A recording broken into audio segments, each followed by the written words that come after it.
Okay, we're here today to show you how to take off your old trimmer head. This particular model is a steel, so you need to drop a pin from the top, and that pin will drop into a notch. Show you again. See how it's dropped? Now it's locked. Then when it's locked, you can spin the old head off. I like to turn it over because everything kind of falls apart. And we keep taking it off.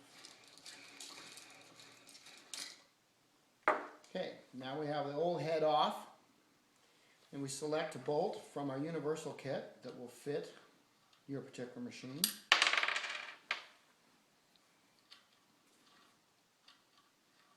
These are left-handed threads. That one fits. With a still, this particular model, we need to have the washer that has a 1-inch inlet that'll tighten up this flange. Drop that on there.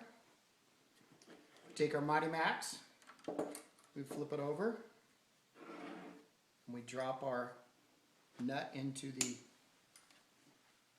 hex. Drop the Mighty Max onto the shaft and thread on.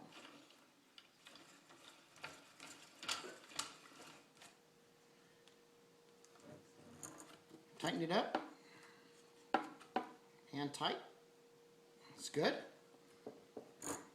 Now when we're ready to go, make sure all your screws are nice and tight. And you're good to go.